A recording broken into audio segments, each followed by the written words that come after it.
오늘 저는 여러분과 함께 설교 제목을 좀 바꾸어서 생명을 살리는 관점이라는 제목으로 함께 말씀을 나누기를 원합니다. 제임스 매커라는 사람이 다른 사람들이 나를 아껴주고 귀하게 여긴다고 느껴질 때 하나님께서 나를 사랑하시고 귀히 여기신다는 느낌이 가능하다라고 말했습니다. 다른 사람들이 나를 귀하게 여긴다고 내가 느껴질 때 비로소 하나님께서 나를 사랑하시고 귀히 여기시다는 것을 느낀다는 것이 가능하다라고 이야기했습니다. 물론 이 말은 절대적이라고 말할 수는 없지만 어느 정도 공감이 되는 말입니다. 많은 사람들이 하나님께서 나를 사랑하신다는 사실은 이해도 되고 또 믿어지기도 합니다. 근데 실제로 그 하나님의 사랑이 와닿지 않는다고 고백하는 경우가 종종 있는데요. 실제로 느껴지지 않는다는 것이죠. 우리가 주목할 것은 대부분의 사람들이 사람을 통해 하나님의 사랑을 경험한다는 사실입니다. 물론 성령께서 부어주시는 특별한 경험을 통해서도 가능하겠죠. 하지만 대부분의 사람들은 다른 사람들이 자신을 아껴주는, 다른 사람들이 자신을 향해서 관용을 베푸는, 귀히 여기는 이런 경험을 통해서 하나님의 사랑을 경험하게 된다는 것이죠. 그렇기 때문에 가정이 참 중요하고요. 그렇기 때문에 공동체가 참 중요합니다. 예를 들면 우리 아이들은 하나님의 사랑을 부모님을 통해서, 선생님을 통해서, 친구를 통해 경험하게 되는 것이죠. 물론 가장 큰 영향을 주는 사람은 부모가 되겠죠. 그렇기에 믿음의 사람들이 복음을 먼저 깨닫고 경험하는 것은 굉장히 중요합니다.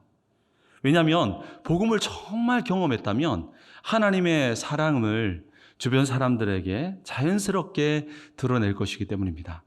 우리는 이런 자를 복음 가진 자라고 말합니다.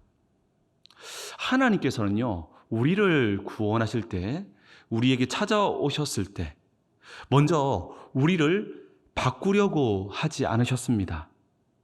우리를 바꾸려고 하지 않으셨다는 것이죠. 그럼 어떻게 하셨습니까? 우리를 있는 그대로 사랑하셨습니다. 자, 하나님께서 우리에게 다가오실 때에 가장 먼저 하신 것은 바꾸신 것이 아닙니다. 먼저 있는 모습 그대로 인정해 주셨습니다. 먼저 우리의 있는 모습 그대로를 받으셨다는 것이죠. 이것이 우리가 경험한 복음입니다. 하나님의 사랑, 이 복음, 하나님의 사랑의 시작은 있는 모습 그대로 인정하며 받아주는 데서부터 시작됐다는 것이죠. 그런데 여러분, 이것이 바로 하나님께서 사람을 바꾸시는 전략이기도 합니다. 있는 모습 그대로를 하나님께서 받아주시는데요. 있는 모습 그대로 하나님께서 하나님 사랑을 보여주실 때에 사람들은 그때야 그 사랑 앞에 마음의 문을 엽니다. 그러면서 그리스도를 영접하게 되는데요. 이것이 우리 영혼을 변화시키게 되는 것입니다. 결국 하나님께서 사람을 바꾸시는 전략은 사람을 바꾸시지 않고 인정해주며 받아들이며 기다려주는 것입니다. 이때에 하나님의 때에 사람이 변화되게 되는 것입니다. 우리가 이 경험한 복음은요, 우리가 경험한 이 은혜는요, 우리에게 중요한 것을 가르치고 있는데요. 그것은 바로 포용입니다. 다른 사람들을 받아들이는 포용입니다. 다른 사람들을 품는 것입니다. 그렇기에 건강한 교회는 포용력이 큽니다. 다른 사람을 바꾸려고 하기보다 그 사람을 인정해주고 있는 모습 그대로 받아들이는 것입니다. 복음을 가진 사람들은 뭔가 다르다고 하는 이것을 볼 때에 먼저 바꾸려고 하지 않습니다. 복음을 가진 사람들은 다름을 틀림이라고 함부로 비판하지 않습니다. 성경은 분명 틀림과 다름을 구분합니다. 그런데 우리는 다름과 틀림을 혼동할 때가 있습니다. 때론 틀린 것인데 다르다고 말하면서 틀린 것을 수용하기도 하고요. 때론 다른 것일 뿐인데 틀렸다고 말하며 배척하여 영혼을 실족할 때가 있다는 것이죠.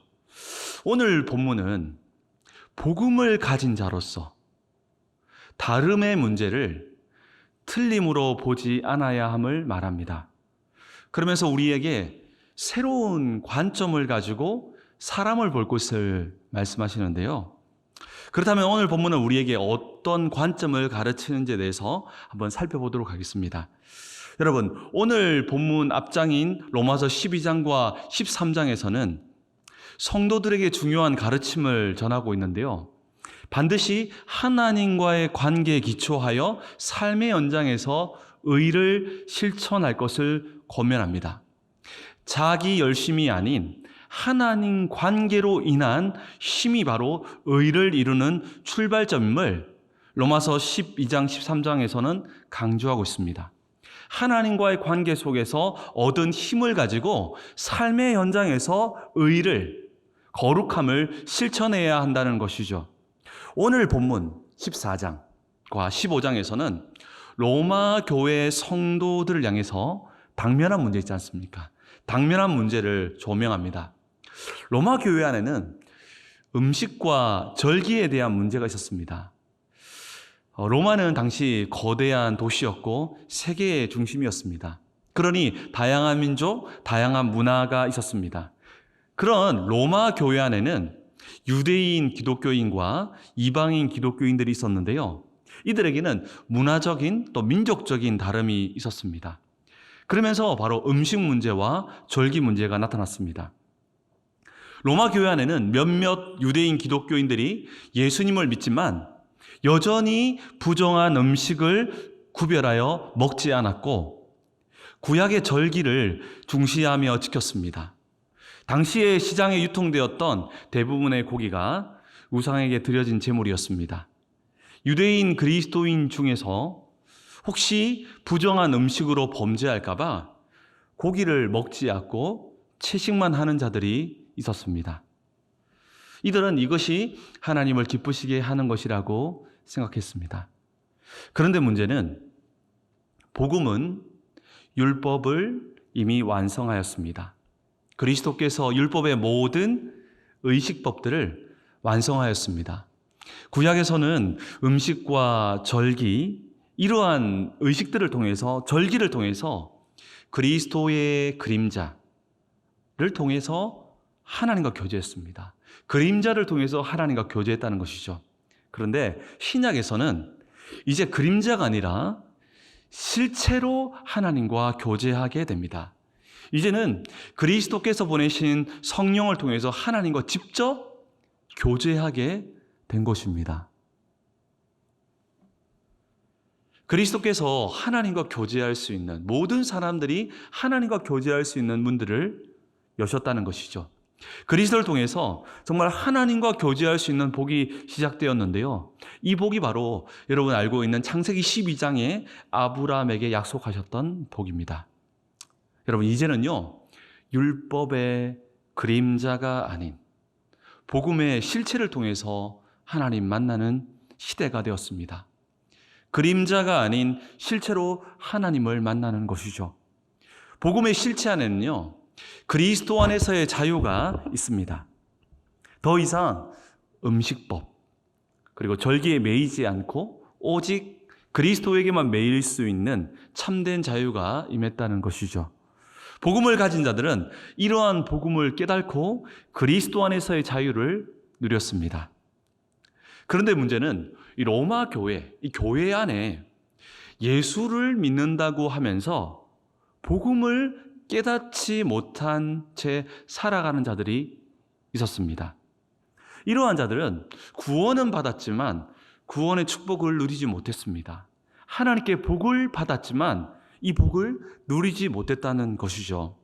그들은 음식법에 매여서 맛있고 영양가 있는 고기를 먹지 않고 채소만 먹었습니다.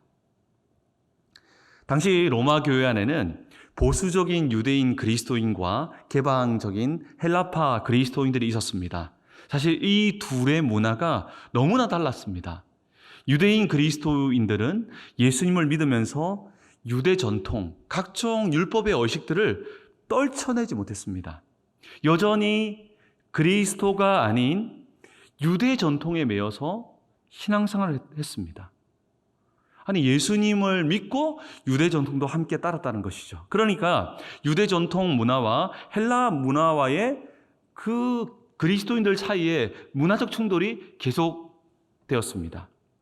오늘 우리가 읽은 본문에서는요, 유대 전통의 음식법이 문제였는데요. 복음을 깨닫고 경험한 사람들의 입장, 여러분, 복음을 이제 예수님을 믿고 이 복음을 깨달은 사람들의 입장에서는 이 복음을 모든 사람들에게 온 세상에 전해야 할 책임이 있습니다. 그러니 끝났음에도 여전히 유대 전통에 매여 있는 사람, 그리스도를 통해서 이 유대 전통은 이미 끝나버렸는데 끝났음에도 여전히 유대 전통에 매여 신앙생활을 하는 유대인들이 있었는데요. 이들을 바라볼 때, 복음 가진 자들이 이들을 바라볼 때 그들에게는 선한 마음으로 이들을 바꾸어야 한다는 생각이 들 수 있습니다. 그렇지 않겠습니까? 그때 자연스럽게 이 복음을 깨달은 사람들, 복음을 가진 자들은 예수를 믿으면서도 여전히 유대 전통에 매여 신앙생활하는 교회 안에 그리스도인들을 향해서 틀렸다, 잘못되었어라고 말해주고 싶었을 것입니다. 그렇지 않겠습니까? 그런데 오늘 본문은요, 오늘 본문에서 바울은요, 유대 전통에 매여 신앙생활을 하는 이들을 향해서 뭐라고 말하고 있습니까? 여기 우리는 주목해 볼 필요가 있습니다. 우리 오늘 읽었던 본문 1절 말씀을 다시 한 번 더 다 같이 읽어보겠습니다. 읽겠습니다. 믿음이 연약한 자를 너희가 받되 그의 의견을 비판하지 말라. 여러분, 바울은요, 예수를 믿으면서도 여전히 구약의 유대 전통에 매여 살아가는 자들에서 그 속에서 교회 안에서 신앙생활하는 이들을 위해서 뭐라고 부릅니까? 바울은 복음을 깨달았기 때문에 이들을 향해서 틀린 자라고 잘못된 자라고 틀렸어라고 말할 수 있습니다. 근데 바울은 이들을 향해 틀린 자라고 말하고 있지 않습니다. 그렇다면 뭐라고 오늘 본문에서 말하고 있습니까? 틀린 자를 향해서 믿음이 연약한 자라고 말합니다. 여러분, 분명히 교회 안에서 예수를 믿음에도 불구하고 여전히 음식법, 그리고 또한 절기에 매여가지고 음식도 제대로 먹지 못하며 살아가는 그들을 향해서 틀린 자들, 잘못된 자들이라고 말해야 할 텐데 바울은 뭐라고 말하고 있습니까? 믿음이 연약한 자라고 오늘 본문에서 말하고 있습니다. 바울은 왜 틀린 자라고 말하지 않고 믿음이 연약한 자라고 말하고 있을까요? 여기에 중요한 예수님의 관점이 들어 있습니다. 여러분, 복음은요, 예수 그리스도는요, 모든 율법을 완성하셨습니다. 더 이상 그리스도 안에 있는 자는 더 이상 음식법, 절기에 매일 필요가 없다는 것이죠.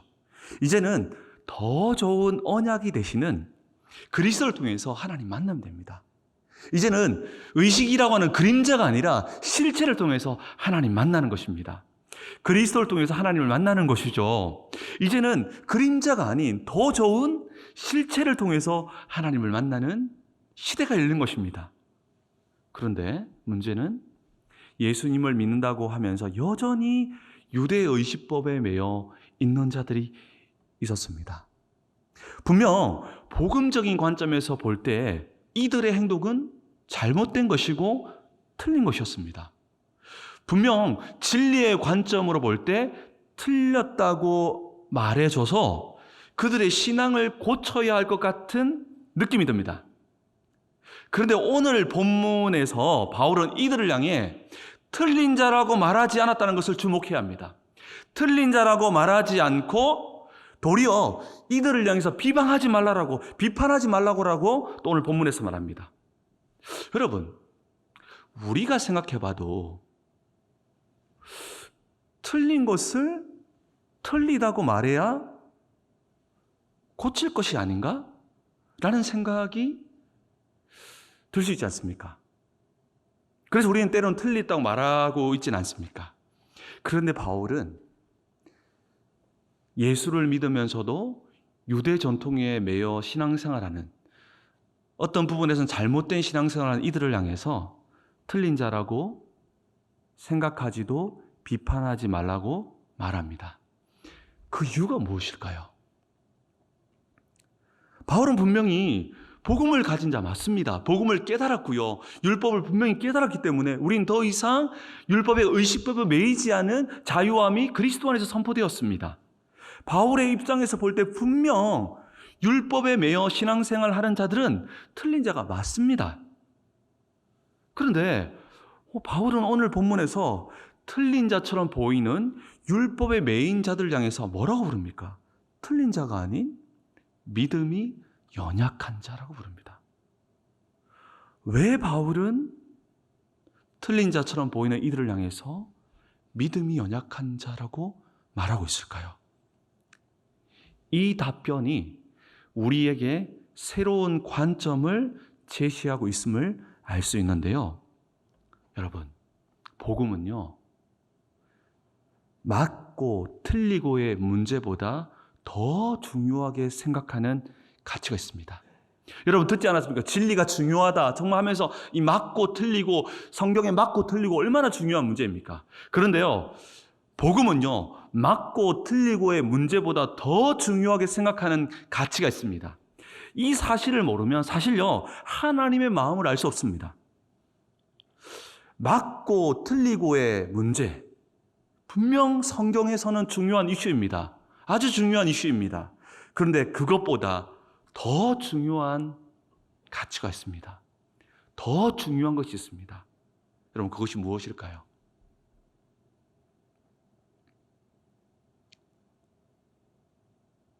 바로 생명입니다. 바로 생명을 살리는 것입니다. 우리는 이 관점을 배워야 합니다. 바리새인들은요, 맞고 틀리고의 문제를 최고의 가치로 생각합니다. 그러니 그들은 성경을 연구하는데 모든 에너지를 쏟았습니다. 그런데 그 속에서 성경이 제일 중요하게 생각하는 것을 놓쳤습니다. 그러니 바리새인들은요, 죄인들을 향해 비판하고 정죄하는 일에서는 전문가였습니다.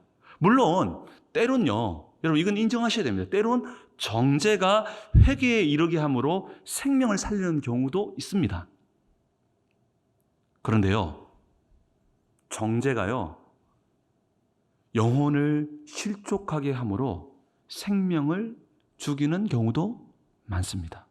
그러니 바리새인들은요, 생명에 이르게 해야 할 계명이, 사람들을 생명에 이르게 해야 할 이 계명들을 가지고 사람들을 사망으로 이끌었다는 것이죠. 그래서 예수님께서는 맹인이 맹인을 인도한다라고 표현했습니다.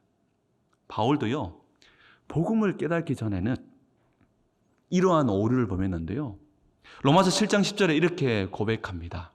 생명에 이르게 할 계명이 내게 대하여 도리어 사망에 이르게 하는 것이 되었도다. 생명에 이르게 해야 할 그 계명, 생명에 이르게 해야 할 그 계명이 내게 대하여 도리어 사망에 이르게 하는 것이 되었도다. 바울은요, 이 생명에 이르게 할 계명이, 생명을 살려야 할 계명이 도리어 사망에 이르게 하였다라고 한탄합니다. 그렇게 될 수 있다는 것이죠.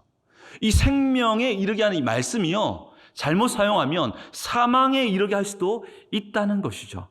바리새인들은요, 맞고 틀리고의 문제에 빠져서 생명에 이르게 할 계명을 통해서 사람을 정죄하는, 무지막지하게 정죄함으로 사망에 이르게 하였습니다. 하나님과 더 멀어지게 하는 경우가 많았다는 것입니다. 결국 생명에서 멀어지게 된 것이죠. 바리새인들에게요, 죄인들이 하나님과 멀어지는 것보다, 생명과 멀어지는 것보다 더 중요한 것이 있습니다. 바로 그것이 맞고 틀리고의 문제였습니다.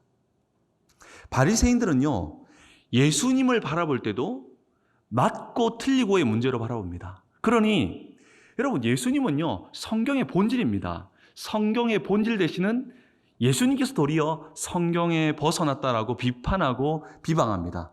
그러니 이 성경이 육신이 되어서 오신 그리스도를 성경의 전문가들이 알아보지 못하고 정죄합니다. 유대인들은요, 예수를 이해하지 못했어요. 그들은 하나님의 사람은 맞고 틀리고의 문제에만 관심을 가질 거라고 생각했습니다.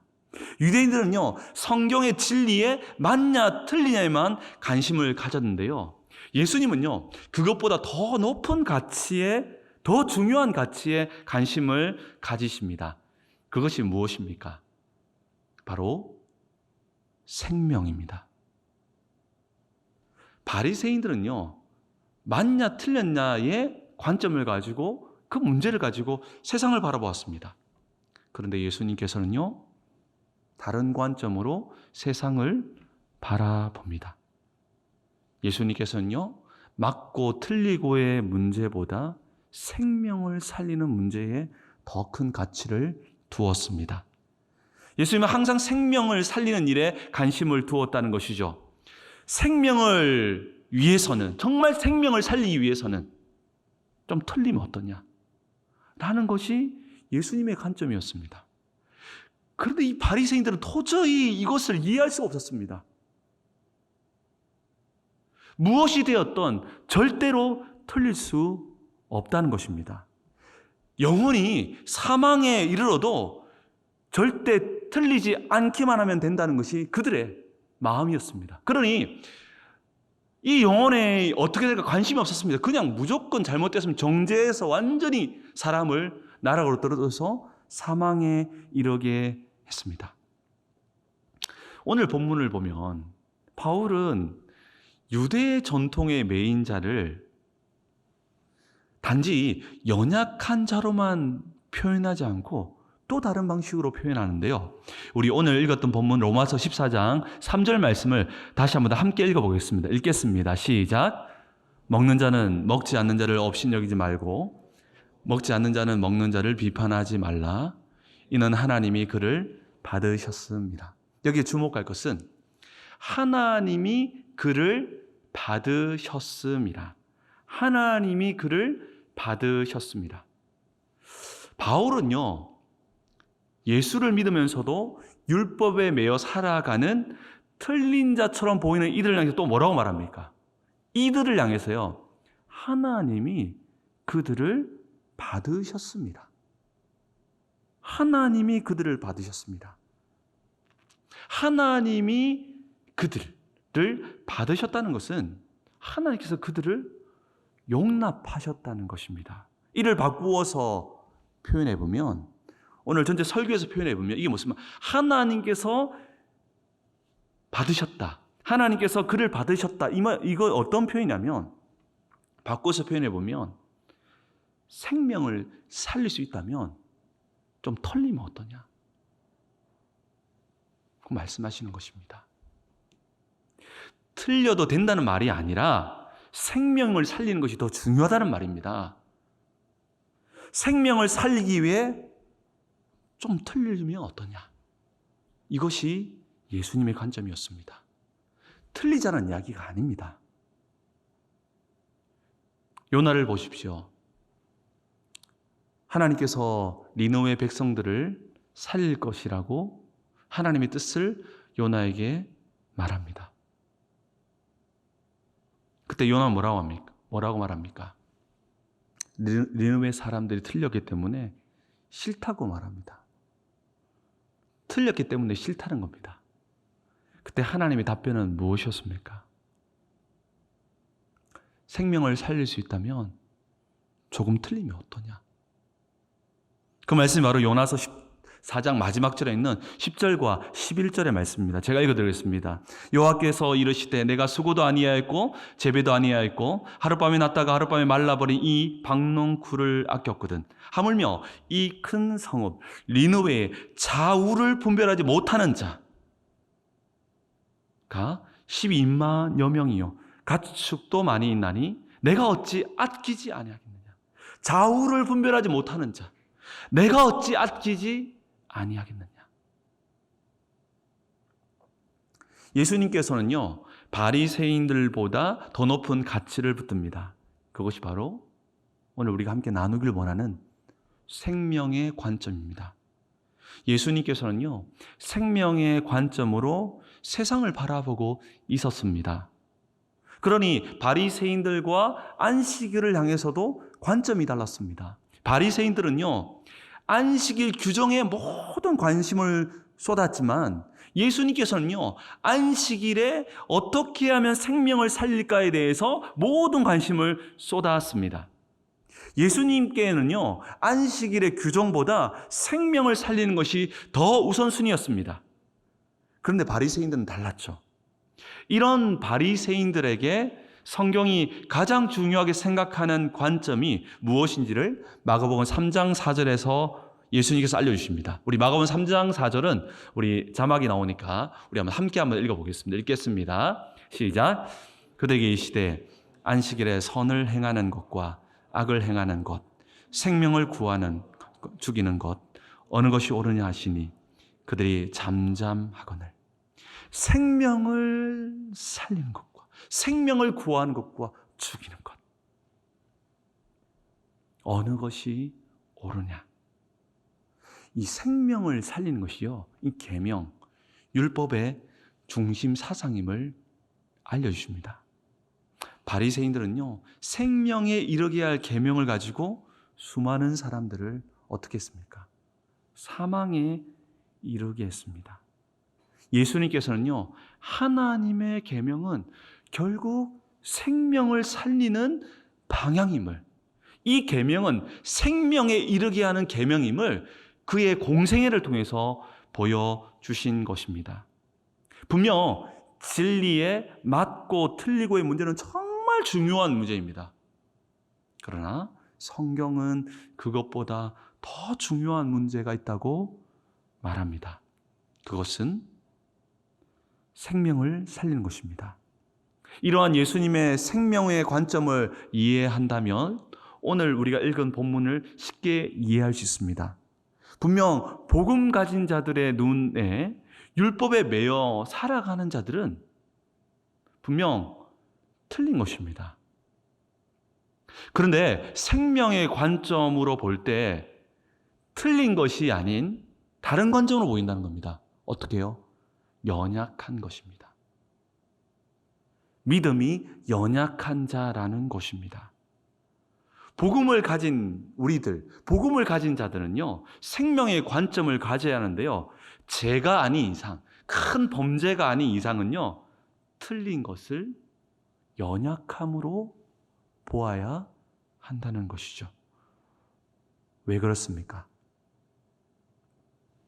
연약함으로 보아야 하는 것이, 연약함으로 보아야 한다는 것은 결국 포용하라는 것입니다.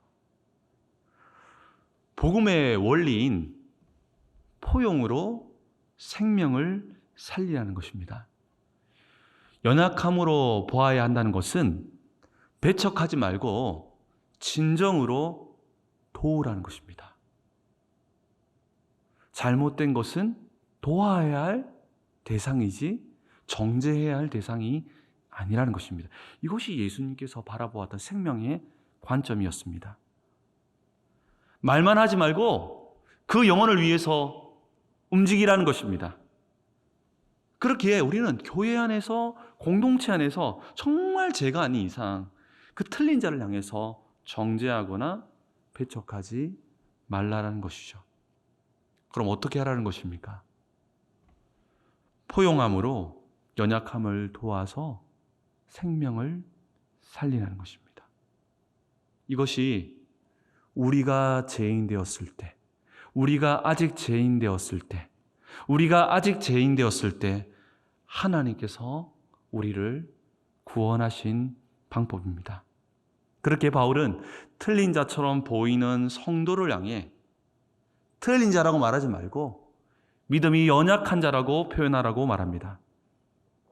사랑하는 성도 여러분, 예수님의 생명의 관점으로 세상을 보고 사람을 보아야 합니다. 이것이 성경을 연구한 사람들의 모습이고 성경을 이해한 사람들의 모습입니다. 이것이 성경이 가장 중요하게 생각하는 가치입니다. 생명을 살리는 방향으로 세상을 보고 사람을 보아야 한다는 것이죠. 이를 위해 우리는 다른 사람을 바꾸려고 해서는 안 됩니다. 우리와 다른 사람을 있는 그대로 인정해주고 받아들여야 합니다. 이것이 사실 제일 안 되는 건 어디냐면 가까운 사람들입니다. 이것을 먼저 가장 가까운 가족들에게 실천해야 합니다. 이때 연약한 자들, 정말 이 자기를 인정해주고 받아들이는 이 포용 앞에서 연약한 자들의 마음의 문이 열려 복음이 들려지고 그 복음이 들려짐을 말미암아 생명을 얻고 그 속에서 이 복음의 자유가 누려지게 되는 것입니다. 결국 생명이 살아나게 된다는 것이죠. 우리 역시 바리새인들처럼 맞고 틀리고의 문제에 빠져서 자기 의에 도취되고 다른 사람들을 사망에 이르게 하는 것을, 실족하게 하는 것을 아무렇지 않게 생각할 수 있습니다. 성경이 가장 강조하는 일은 생명을 살리는 일임을 말하고 있습니다. 그렇기에 생명을 살리는 일을 향해서 요나처럼 반대의 길을 우리 또한 걸어갈 수 있다는 것이죠. 우리는 이 바리새인의 오류에 빠져서는 안 됩니다. 신앙생활을 하다 보면 제 큰 문제가 아님에도 서로 다른 것인데 쉽게 틀린 자라고 비방하고 비판하고 정죄하는 경우가 있습니다. 우리는 예수님께서 가르치셨고 오늘 바울이 말했던 생명의 관점을 기억해야 합니다. 이들은 더 이상 틀린 자들이 아닙니다. 우리들에게 연약한 자들입니다. 저는 이제 결혼 생활을 저도 이제 하면서 목사임에도 불구하고 종종 저희 아내가 앉아 있는데 종종 아내와 다투는 일들이 있습니다. 처음에는 집사람의 틀린 부분이 자꾸 보였습니다. 다툼이 일어나다 보면 제가 잘못했던 것보다 아내의 잘못된 것들을 보여주고 갑자기 그것이 성경으로 해석되어지고 자꾸만 그것을 싸우면서 고치려고 하는 거예요. 저도 모르게 자꾸만 아내를 바꾸려고 했습니다. 그러니 부부싸움이 심화될 수밖에 없었죠. 일반 가정들처럼 저희 목회자 부부였지만 저희들도 대부분의 주제가 네가 맞냐 내가 맞냐 틀리고 맞고의 문제였습니다. 때론 서로 막 이렇게 서로 논쟁하다 보면 올라가다 보면 때론 담임 목사님께 찾아가서 물어보고 싶을 때도 있었습니다. 그런데 어느 날 아내와 싸우고 속상해서 이제 서재에 가만히 앉아 있는데 문득 하나님께서 저에게 그런 마음을 주셨습니다.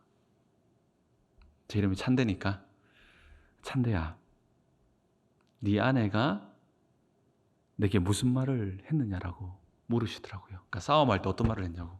그러니까 저는 짜증과 틀린 말을 저에게 쏟아 놓았습니다라는 답변이 나왔겠죠. 그러면서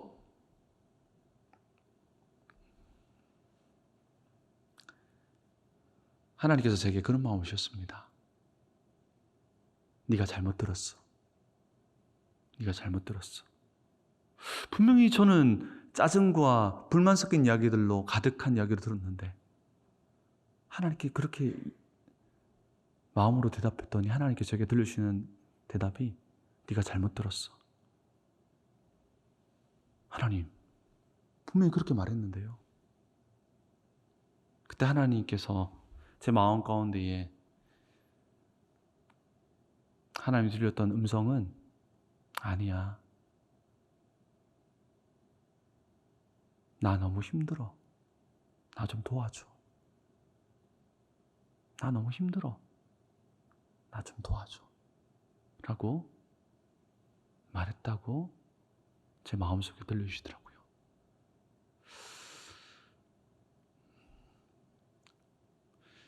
그때 전 정말 참 목회자로서 부끄러웠을 뿐 아니라 정말 제가 육신적이라는 생각을 많이 했습니다. 이때 이후로 항상은 아니지만 제게 이 생명의 관점으로 저와 우리 부부를 보게 되었습니다. 그때 이후로 집사람과는 여전히 다툼은 있지만 분명한 것은 그날 이후로 다툼은 줄었고 아내의 말이 제게 조금씩 생명의 관점으로 보여지기 시작했습니다. 오늘 본문은 우리에게 이와 같이 생명의 관점을 가지라고 말합니다. 생명의 관점으로 보면 틀린 자가 아닌 연약한 자로 보입니다. 함부로 틀린 자로 규정하여 생명을 죽이는 죄를 범해서는 안 됩니다. 하나님께서는 생명을 죽이는 자를 그냥 호락호락하게 넘어가지 않습니다.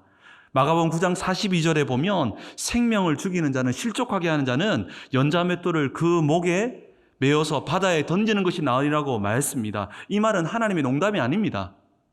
하나님께서 얼마나 생명을 소중하게 여기신지를 보여주십니다.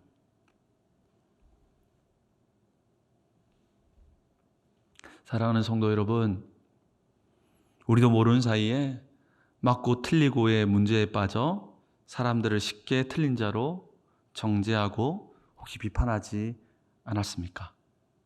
오늘 우리 본문은 우리에게 정말 생명의 관점을 가지라고 말합니다. 교회 안에 또 우리 주변의 사람들이 틀린 자가 아니라 연약한 자로 보여지기 시작해야 한다는 것이죠. 이를 통해서 우리는 연약한 자를 도와야 할 책임이 있습니다. 연약한 자니까. 그리고 또한 인내하며 기다려줘야 합니다. 그들을 바꾸려고 하지 말고 있는 그대로 인정해주고 받아줘야 합니다. 틀린 자가 아닌 연약한 자로 세상을 바라보며 세상을 우리는 살려야 한다는 것이죠. 이것이 예수님께서 제자들에게, 우리들에게 가르쳐 주신 생명의 관점입니다. 가장 먼저 우리의 가족들을 생명의 관점으로 바라보십시오. 혹시 남편이, 혹시 아내가, 자녀들이 나 너무 힘들어, 나 좀 도와줘 라고 간절히 외치고 있는데 혹시 우리는 네가 잘못됐어, 네가 문제야 라고 맞고 틀리고의 문제만 빠져서 영혼을 살려내고 잊지 못하고 있지는 않습니까? 이것이 바리새인뿐 아니라 누구나 범할 수 있는 실수입니다. 예수님께서는 죄인들에게서, 정말 수많은 사람들에게서 네 책임이야, 너 때문이야 라고 했던 그 죄인들에게서 생명의 관점으로 나 너무 힘들어요, 나 좀 도와주세요 라고 하는 그 생명의 소리를 예수님께서는 들었습니다. 그리고 그 소리를 외면하지 않으시고 그들에게 다가가셨고 그들을 살리셨습니다. 이제 우리는 생명의 관점으로 세상의 사람들이, 또 우리 주변에 가까운 사람들이 보내고 있는 생명의 소리를 들어야 합니다. 나 외로워요, 나 힘들어요, 나 도와주세요 라고 하는 이 엄청난 생명의 소리가 세상에서 우리 주변에 들리고 있다는 사실을 외면하지 말아야 한다는 것이죠. 그들을 살려내야 합니다. 이제 우리는 연약한 자들을 향해서 가르침보다 포용을 보여주어야 합니다. 포용이 필요하다는 것이죠. 있는 모습 그대로 인정해주며 받아주어야 한다는 것이죠. 그러면서 기다려 주어야 합니다. 이것이 우리가 경험한 복음입니다. 우리가 아직 죄인 되었을 때, 우리가 아직 바뀌지 않았을 때 하나님께서 우리를 사랑하셨습니다.